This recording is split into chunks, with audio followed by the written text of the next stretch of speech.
मनवा, ओ मनवा। दुख की निशान अब बीत चली, सर्जन है साकार, सर्जन है साकार। सुख का दरिया बह आया है, देख तेरे द्वार मनवारे, मनवारे मनवारे मनवारे, ओ मनवा मनवारे, ओ मनवा।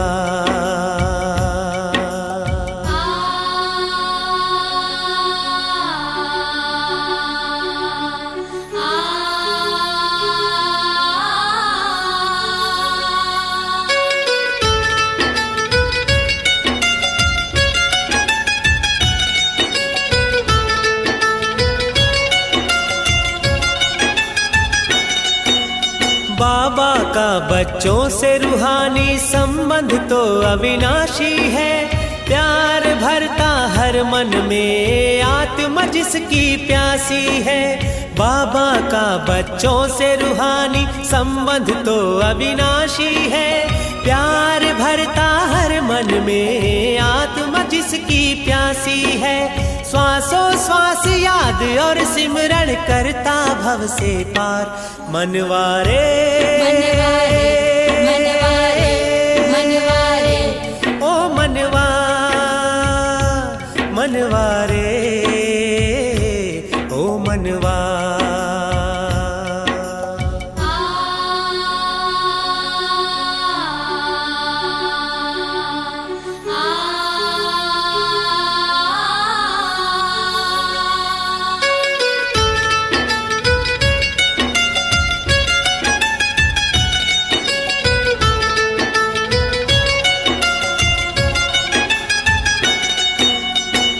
आत्मा ज्योति है, इसमें गुण शक्ति के मोती है, निज स्वरूप का परख नहीं है, इसीलिए तू रोती है।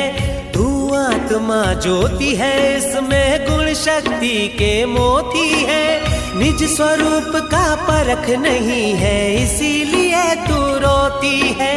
बिंदी बनकर परमात्मा बिंदी को निहार मनवारे, मनवारे मनवारे मनवारे, ओ मनवा मनवारे, ओ मनवा।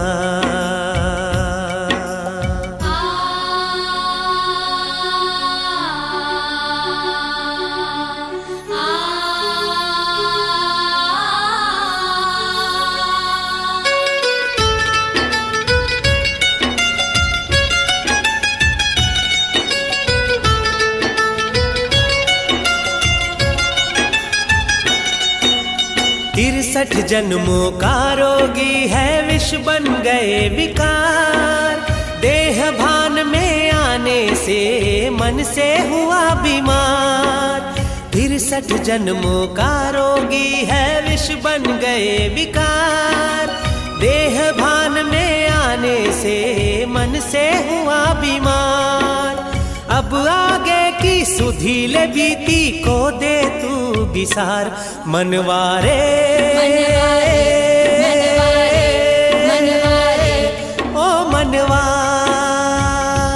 मनवारे, ओ मनवा, ओ मनवा। दुख की निशान अब बीत चली, सर्जन है साकार, सर्जन है साकार। सुख का दरिया बह आया है, देख तेरे द्वार मनवारे, मनवारे मनवारे मनवारे, ओ मनवा मनवारे, ओ मनवा मनवारे, ओ मनवा मनवारे, ओ मनवा, ओ मनवा, ओ मनवा, ओ मनवा, ओ मनवा। ओम शांति। परम शिक्षक, परम सद्गुरु, परम पिता शिव बाबा, उनका एक नाम वैद्यनाथ भी है, क्योंकि बाबा न केवल आत्मा के अपितु शरीर के भी विभिन्न रोगों को सदाकाल के लिए दूर करने वाला है। और उसका एक बहुत अच्छा माध्यम है बाबा की एक श्रीमत, अन्न की परहेज। क्योंकि बाबा के जब हम बनते हैं तो हमें सात्विक भोजन का महत्व पता चलता है, और जब हम अपने खान पान को परिवर्तन करते हैं तो उसका प्रभाव न केवल हमारे मन पर पड़ता है, न केवल हमारा मन शांत होता है, न केवल मन में शुद्ध व अच्छे संकल्पों का उद्गम होता है, अपितु साथ साथ हमारा देह, ये शरीर भी तंदुरुस्त कैसे रहे उसकी विधि भी हमें बाबा सिखाते हैं। तो बाबा हमारी बुद्धि को इतना शुद्ध स्वच्छ कर देते हैं, जो हमें तन और मन दोनों को कैसे स्वस्थ रखना है वो तरीका भी आ जाता है।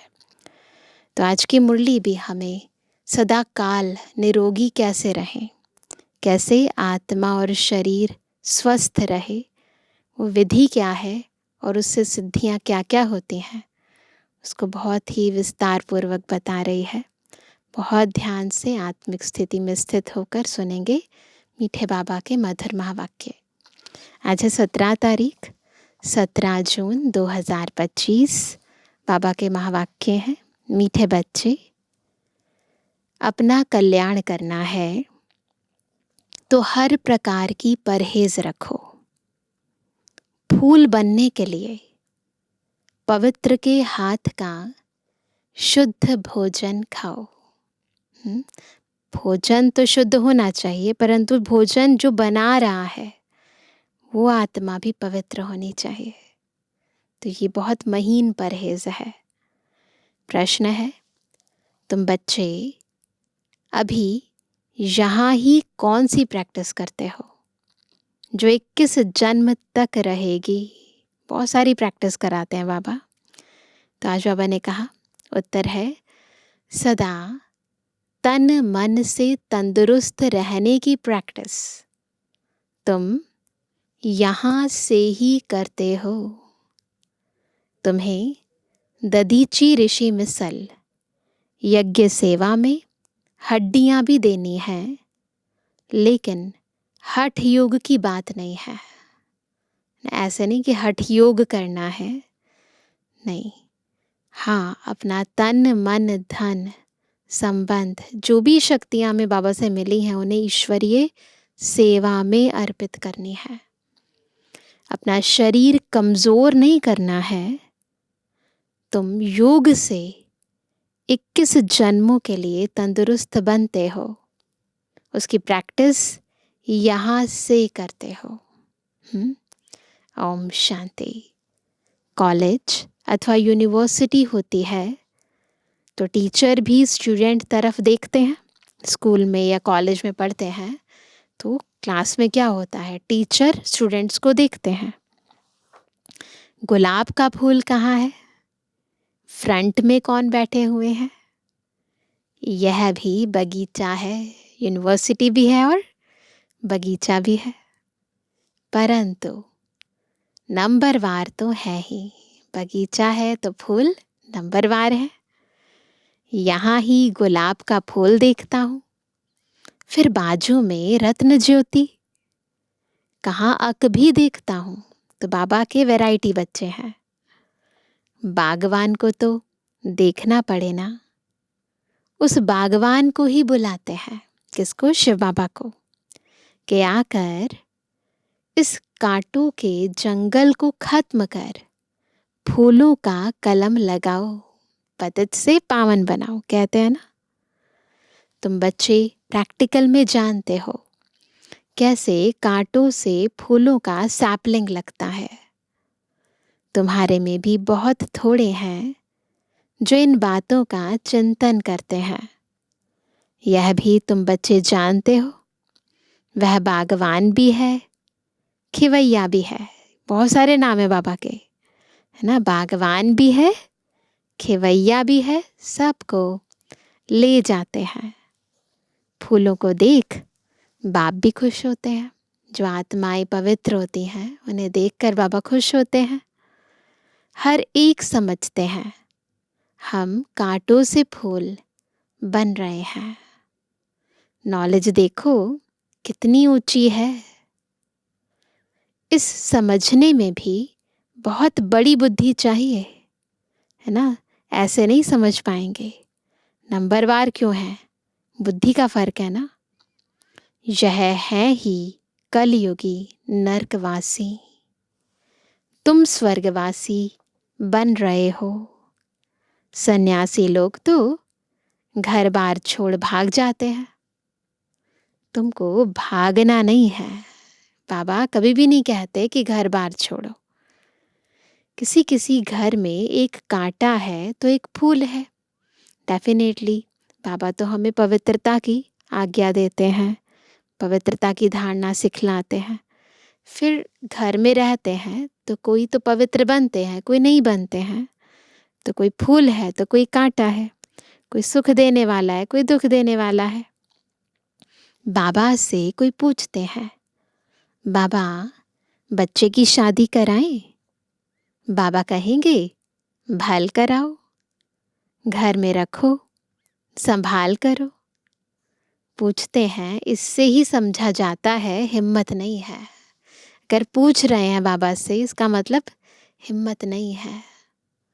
तो बाबा भी कह देते हैं भल करो, है ना। कहते हैं हम तो बीमार रहते हैं, फिर बहू आएगी, उनके हाथ का खाना पड़ेगा। बाबा कहेगा भल खाओ। ना करेंगे क्या? बाबा ना नहीं करेंगे। पूछ रहे हैं इसका मतलब अपनी दिल है ना। बाबा समझ जाते हैं आत्मा क्या है। तो आत्मा नहीं कर सकती है इतना ज़्यादा। तो बाबा भी नहीं चाहते कि और बोझ चढ़े, तो फिर परमिशन दे देते हैं। तो बाबा कहते हैं ना करेंगे क्या? सर्कमस्टांस ऐसे हैं, खाना ही पड़े, क्योंकि मोह भी तो है ना। तो एक्चुअली में क्या है? मोह है, इसीलिए ऐसा कहते हैं। घर में बहू आई तो बात मत पूछो, जैसे कि देवी आ गई, इतने खुश होते हैं। अब यह तो समझने की बात है। हमको फूल बनना है तो पवित्र के हाथ का खाना है। बाबा सब बातें समझा रहे हैं। उसके लिए अपना प्रबंध करना है। इसमें पूछना थोड़ी होता है ना। हर चीज को करने का अगर लक्ष्य है तो तरीका निकल आता है। अगर नहीं है तो फिर बहाना भी बहुत होता है कि ये है, कई कारण बता देते हैं। वो कहते हैं इसमें पूछना थोड़ी होता है। बाप समझाते हैं तुम देवता बनते हो, इसमें यह परहेज चाहिए, है ना। समझो, आपको देवता बनना है तो फिर परहेज तो करनी पड़ेगी ना। तो देवी देवताओं को क्या भोग लगाएंगे, कौन भोग बनाएगा? परहेज तो करते हैं ना। तो हमने जो बनना है उस हिसाब से परहेज भी तो करनी पड़ेगी ना। जितनी जास्ती परहेज रखेंगे उतना तुम्हारा कल्याण होगा। ये जितना और उतना है। जास्ती परहेज रखने में कुछ मेहनत भी होगी, अनेक तरह की बातें आएंगी। रास्ते में भूख लगती है, खाना साथ में ले जाओ। कोई तकलीफ होती है, लाचारी है, तो स्टेशन वालों से डबल रोटी ले खाओ, मजबूरी में, लाचारी में। ऐसे नहीं कि हमेशा। सिर्फ बाप को याद करो। इनको ही कहा जाता है योग बल, है ना। अगर योग बल नहीं है, आत्मा कमजोर है, तो फिर परहेज नहीं कर पाएगी। इसमें हठ योग की कोई बात नहीं है। शरीर को कमजोर नहीं बनाना है, युक्ति से चलना है। दधीची ऋषि मिसल हड्डी हड्डी देनी है। इसमें हठ योग की बात नहीं है। ऐसे कोई हठ योग नहीं करना है। यह सब हैं भक्ति मार्ग की बातें। शरीर को तो बिल्कुल तंदुरुस्त रखना है, हेल्दी रखना है बॉडी को, पर इसका मतलब ये नहीं है कि उसके कारण हेल्दी रखना है, लेकिन परहेज भी रखनी है, ये भी ध्यान रखना है। योग से 21 जन्मों के लिए तंदुरुस्त बनना है। यह प्रैक्टिस यहाँ ही करनी है। बाबा समझाते हैं, इसमें पूछने की दरकार नहीं रहती है। बाबा एक एक बात इतनी क्लैरिटी से समझाते हैं, कुछ रहता ही नहीं है पूछने के लिए। हाँ, कोई बड़ी बात है, उसमें मूंझते हो तो पूछ सकते हो, कोई कंफ्यूजन है तो पूछ सकते हैं, है ना। कोई बहुत बड़ी बात है तो छोटी छोटी बातें बाबा से पूछने में कितना टाइम जाता है। बड़े आदमी बहुत थोड़ा बोलते हैं। शिव बाबा को कहा जाता है सदगति दाता। बाबा तो सदगति दाता है, बड़े ते बड़ा है। रावण को सदगति दाता थोड़ी कहेंगे। अगर होता तो उनको जलाते क्यों? बच्चे समझते हैं रावण तो नामी ग्रामी है। भल ताकत रावण में बहुत है, परंतु दुश्मन तो है ना। ठीक है, रावण बलवान है, विकार बलवान है, लेकिन है तो हमारे दुश्मन ना। आधा कल्प रावण का राज्य चलता है, परंतु कब महिमा सुनी है? रावण की महिमा सुनी है? कुछ भी नहीं। तुम जानते हो रावण 5 विकारों को कहा जाता है। विकारों की महिमा थोड़ी ना होती है। तो बाबा कहते हैं तुम जानते हो रावण 5 विकारों को कहा जाता है। साधु संत पवित्र बनते हैं तो उन्हों की महिमा करते हैं ना। इस समय के मनुष्य तो सब पतित हैं। भल कोई भी आए, समझो कोई बड़े आदमी आते हैं, कहते हैं बाबा से मुलाकात करें। बाबा उनसे क्या पूछेंगे? उनसे तो यही पूछेंगे कि राम राज्य और रावण राज्य कब सुना है? मनुष्य और देवता कब सुना है? इस समय मनुष्यों का राज्य है या देवताओं का? मनुष्य कौन, देवता कौन? देवता किस राज्य में थे? देवताएं तो होते हैं सतयुग में। तो ऐसे प्रश्नावली बनाकर पूछते हैं ना, तो बुद्धि चलती है और फिर उन्हें क्लियर करो। यथा राजा रानी तथा प्रजा। तुम पूछ सकते हो कि यह नई सृष्टि है या पुरानी? सतयुग में किसका राज्य था? इस तरह से पूछ सकते हैं। अभी किसका राज्य है? चित्र तो सामने है। भक्ति क्या है, ज्ञान क्या है, यह बाप ही बैठ समझाते हैं। ये कंट्रास्ट है ना। पहले उनकी बुद्धि चलवानी है प्रश्नावली पूछकर और फिर समझाना है। जो बच्चे कहते बाबा धारणा नहीं होती, कई आते होते हैं ना, नए नए होते हैं तो बार बार आकर पूछते हैं कि हमसे ये नहीं होता, क्या करें? तो उन्हें बाबा कहते, अरे अल्फ और बे तो सहज है ना। चलो, धारणा नहीं होती है, बाबा को तो याद करो, बादशाही को तो याद करो। अल्फ बाप ही कहते हैं, मुझ बाप को याद करो तो वर्षा मिल जाएगा। जितना हो सके याद बढ़ाते जाएंगे ना, तो धारणा भी ऑटोमेटिकली होती जाएगी। भारत में शिव जयंती भी मनाते हैं, परंतु कब भारत में आकर स्वर्ग बनाया है ना, ये भी तो पता होना चाहिए ना। शिव जयंती मनाते हो तो भारत स्वर्ग था, यह नहीं जानते हैं, भूल गए हैं। तुम कहेंगे हम भी कुछ नहीं जानते थे कि हम स्वर्ग के मालिक थे। अब बाप द्वारा हम फिर से देवता बन रहे हैं। समझाने वाला मैं ही हूँ। सेकंड में जीवन मुक्ति गाया हुआ है, परंतु इनका भी अर्थ थोड़ी समझते हैं। सेकंड में जीवन मुक्ति का भी अर्थ क्या है समझते थोड़ी हैं। सेकंड में तुम स्वर्ग की परियां बनते हो ना, बस बाबा पर निश्चय हुआ तो लक्ष्य भी मिल गया कि हमें क्या बनना है, क्या करना है। इनको इंद्र सभा भी कहते हैं। वह फिर इंद्र समझते हैं बरसात बरसाने वाले को, है ना। बरसात का देवता उन्हें इंद्र कह देते हैं दुनिया में। अब बरसात बरसाने वालों की कोई सभा लगती है क्या? बाबा कहते हैं इंद्र लठ, इंद्र सभा, क्या क्या सुनाते हैं। ये भक्ति मार्ग के अनेक कथाओं में, शास्त्रों में वर्णन किया गया है। तो बाबा कहते हैं आज फिर से यह पुरुषार्थ कर रहे हैं। पढ़ाई है ना, बैरिस्ट्री पढ़ते हैं तो समझते हैं कल हम बैरिस्टर बनेंगे, है ना।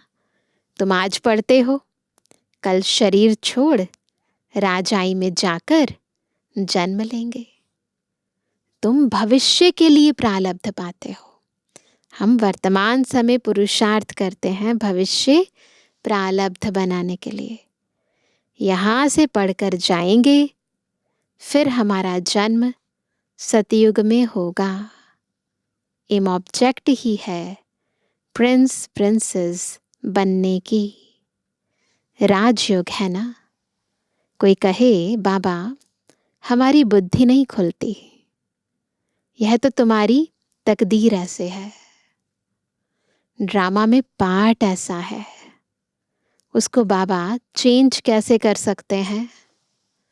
स्वर्ग का मालिक बनने के लिए तो सब हकदार हैं, परंतु नंबरवार तो होंगे ना। ऐसे तो नहीं सब बादशाह बन जाएं। कोई कहते ईश्वरीय ताकत है तो सबको बादशाह बना दे। ऐसे कहते हैं ना कि अगर भगवान की ताकत है तो सब बादशाह बना दे भगवान। भगवान तो ताकतवर है ना, कुछ भी कर सकता है। अब फिर कहते हैं फिर प्रजा कहाँ से आएगी? सारे ही राजा बन जाएंगे तो प्रजा कहाँ से आएगी? तो प्रजा का ही तो राजा बनेगा ना।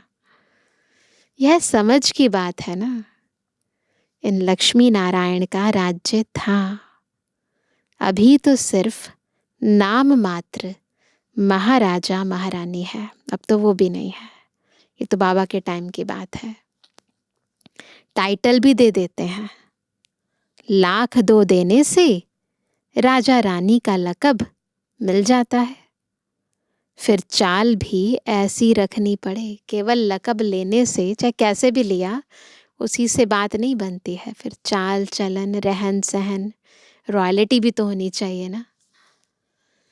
अभी तुम बच्चे जानते हो हम श्रीमत पर अपना राज्य स्थापन कर रहे हैं।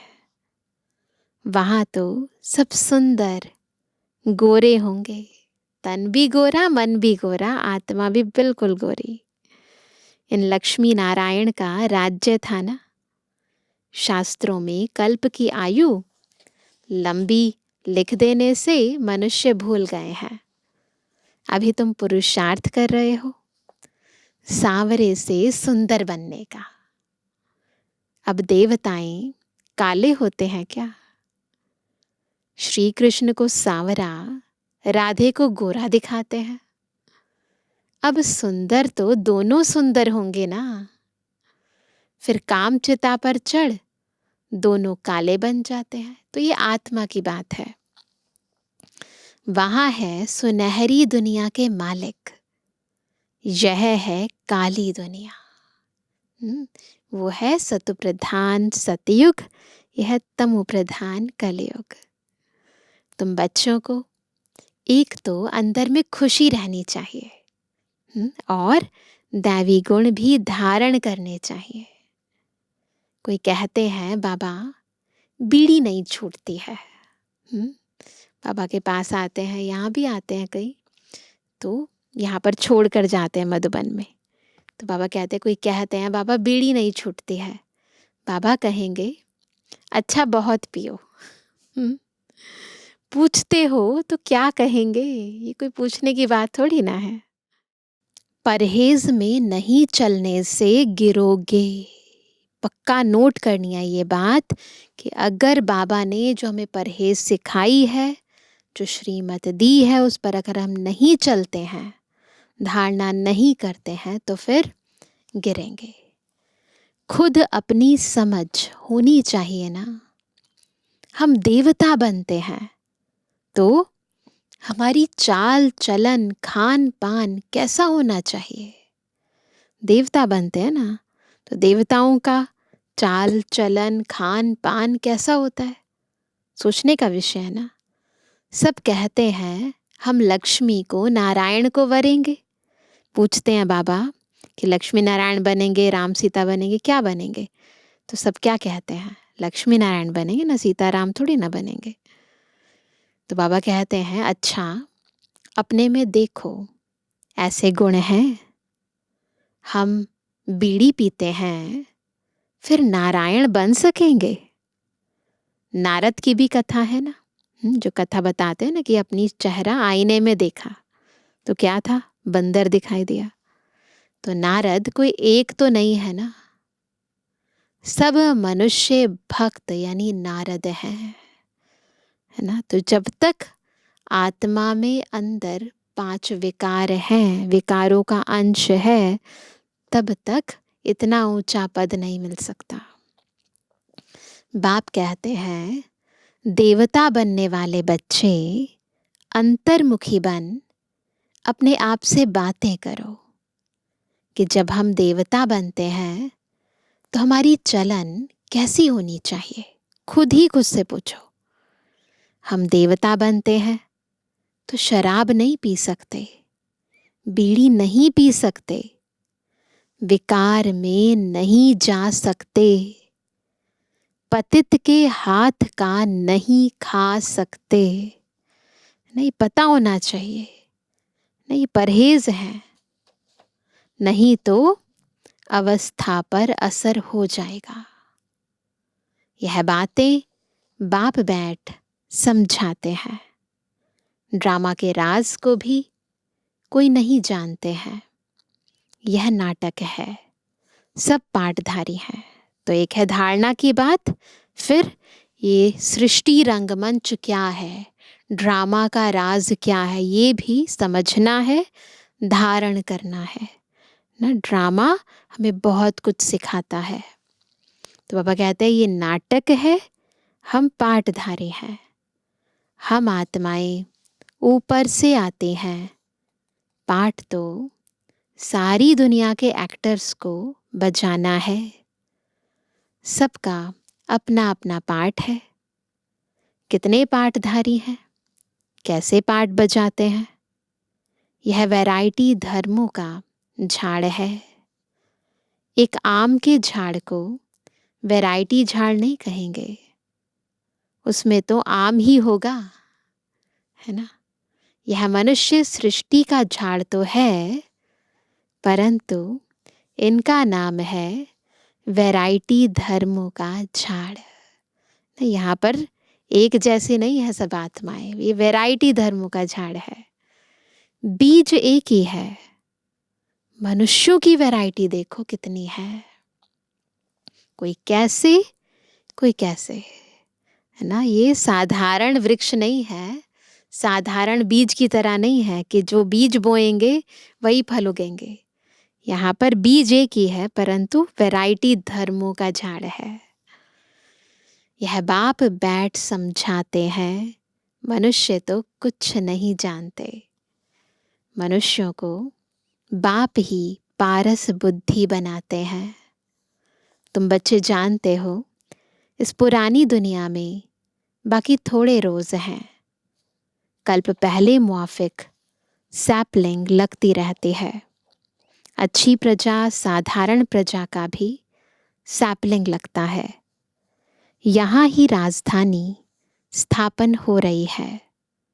बच्चों को हर बात में बुद्धि चलानी होती है।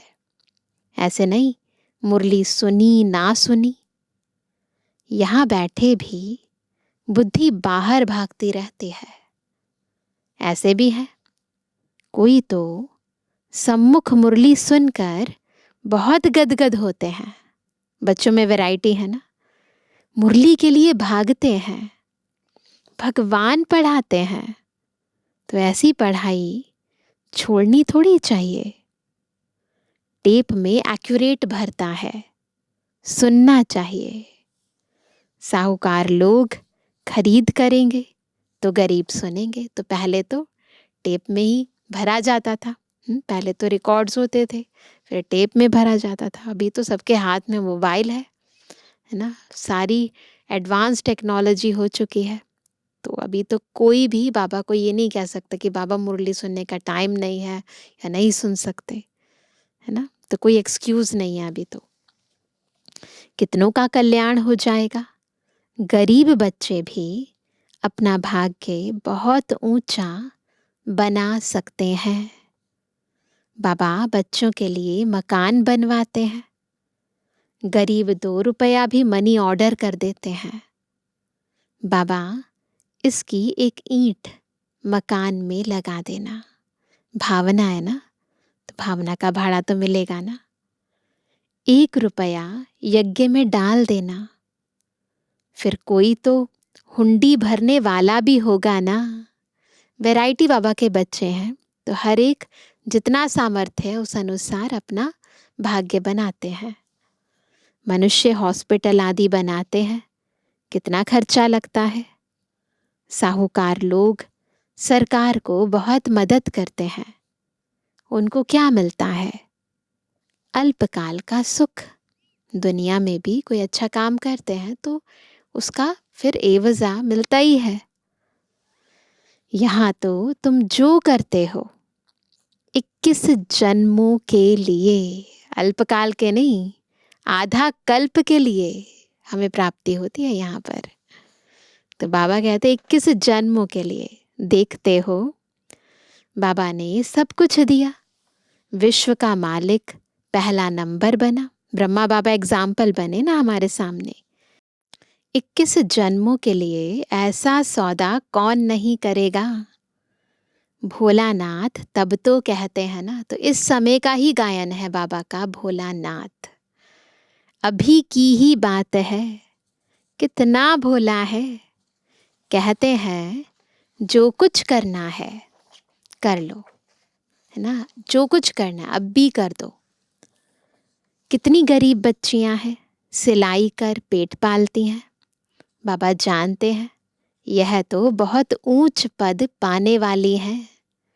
सुदामा का भी मिसाल है ना। चावल मुट्ठी के बदले 21 जन्मों के लिए महल मिले। तुम यह बातें नंबरवार पुरुषार्थ अनुसार जानते हो, तो जितना जानते हैं उस अनुसार सफल करते हैं। बाप कहते हैं मैं भोलानाथ भी हूं ना। यह दादा तो भोलानाथ नहीं है। यह भी कहते हैं भोलानाथ शिव बाबा है, इसलिए उनको सौदागर, रत्नागर, जादूगर कहा जाता है। ये भी बाबा के नाम है ना। तुम विश्व का मालिक बनते हो। यहाँ भारत कंगाल है, प्रजा साहूकार है, गवर्नमेंट गरीब है। अभी तुम समझते हो भारत कितना ऊंच था, स्वर्ग था। उसकी निशानियां भी हैं। सोमनाथ का मंदिर कितना हीरे जवाहरों से सजा हुआ था, जो ऊंट भर कर हीरे जवाहर ले गए। तुम बच्चे जानते हो अभी यह दुनिया बदलनी जरूर है। उसके लिए तुम तैयारी कर रहे हो। जो करेगा सो पाएगा। माया का ऑपोजिशन बहुत होता है। तुम हो ईश्वर के मुरीद।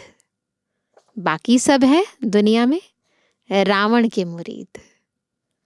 तुम हो शिव बाबा के। शिव बाबा तुमको वर्षा देते हैं। सिवाय बाप के और कोई बात बुद्धि में नहीं आनी चाहिए। बुद्धि में बस एक बाबा, दूसरा कोई नहीं। बाबा ही हमारा संसार है।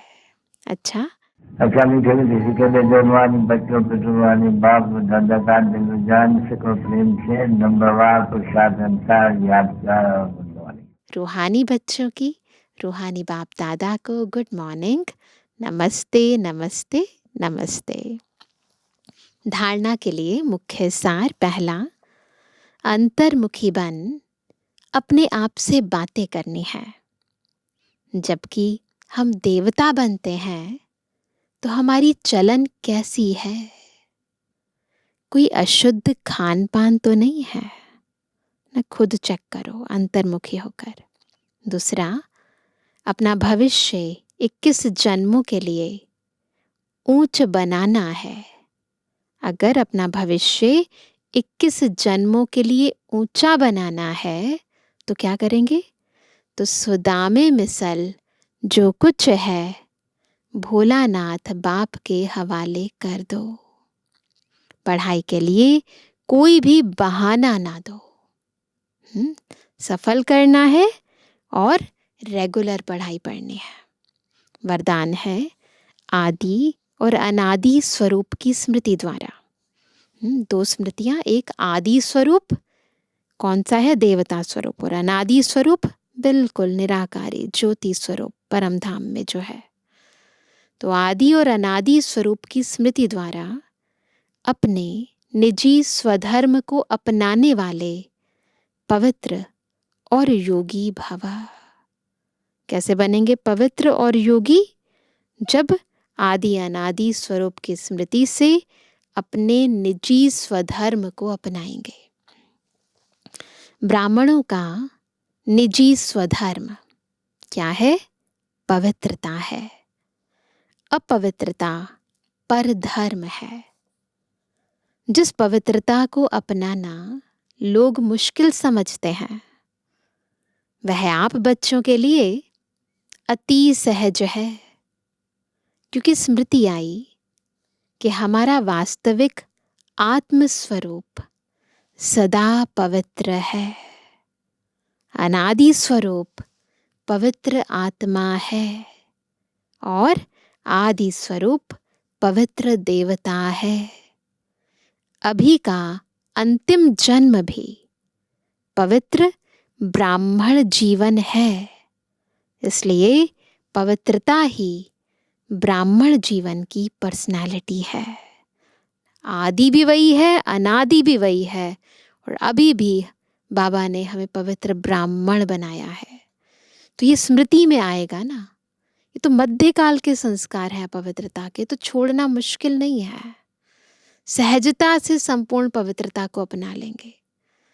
तो बाबा कहते हैं इसलिए पवित्रता ही ब्राह्मण जीवन की पर्सनालिटी है। जो पवित्र है वही योगी है ना? उसी आत्मा का योग लग सकता है जो पवित्र है। स्लोगन है, सहज योगी कहकर अलबेलापन नहीं लाओ, शक्ति रूप बनो। सहज योगी कहा जाता है, परंतु सहज योग में अलबेलापन नहीं आना चाहिए। मन को एकाग्र करके बिल्कुल शक्ति रूप बनना है। आज का अव्यक्त इशारा, आत्मिक स्थिति में रहने का अभ्यास करो, अंतर्मुखी बनो। कहा जाता अंतर्मुखी सदा सुखी। उन्हें कोई बाहर की आकर्षण आकर्षित नहीं कर सकती।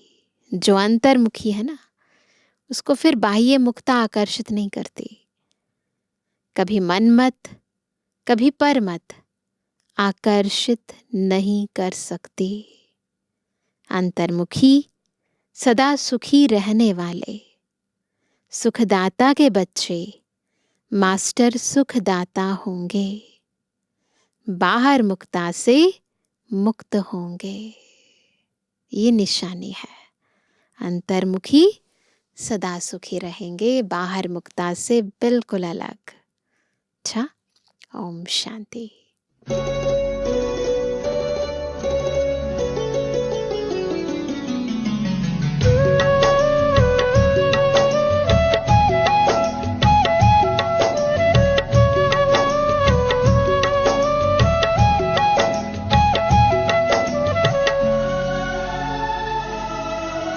कर्म हमारे श्रेष्ठ बनेंगे, कर्म हमारे श्रेष्ठ बनेंगे जब हम खुद पर गौर करेंगे। कर्म हमारे श्रेष्ठ बनेंगे जब हम खुद पर गौर करेंगे। जैसा कर्म हम करेंगे हमें देख कर और करेंगे। जैसा कर्म हम करेंगे हमें देख कर और करेंगे। कर्म हमारे श्रेष्ठ बनेंगे।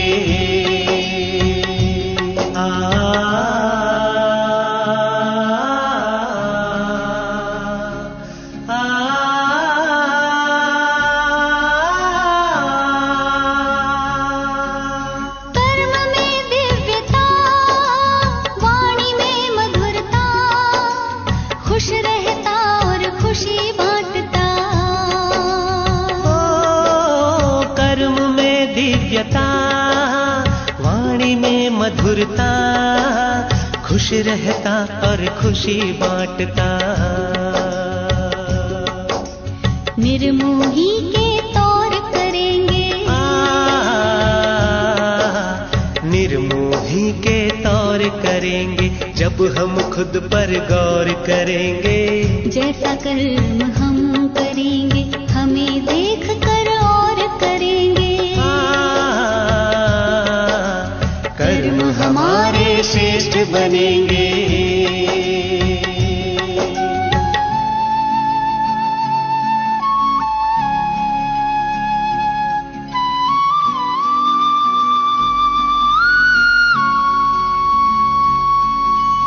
कथनी करनी में भेद न रहता, जो कहता वह खुद भी करता।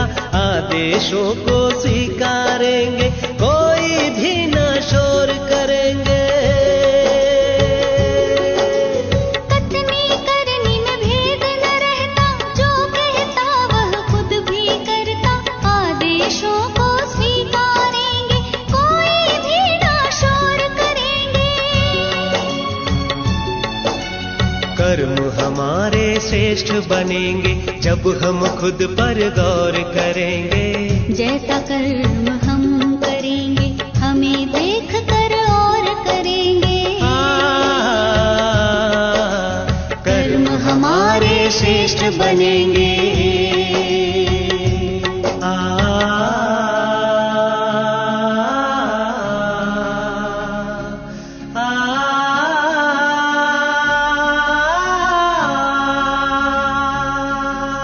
नम्र रहता और झुकता, ग्लानि निंदा सब कुछ सहता। नम्र रहता और झुकता, ग्लानि निंदा सब कुछ सहता।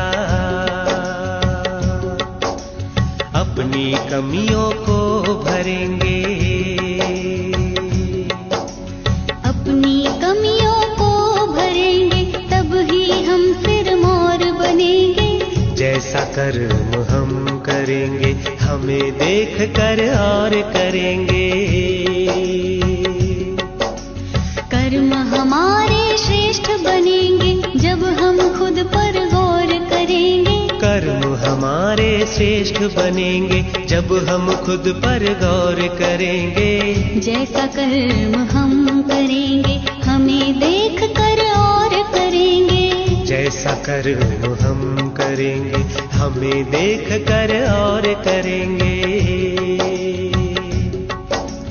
कर्म हमारे श्रेष्ठ बनेंगे जब हम खुद पर गौर करेंगे। कर्म हमारे श्रेष्ठ बनेंगे जब हम खुद पर गौर करेंगे। जैसा कर्म हम करेंगे हमें देख कर और करेंगे। हमें देख कर और करेंगे। हमें देख कर और करेंगे। हमें देख कर और करेंगे। हमें देख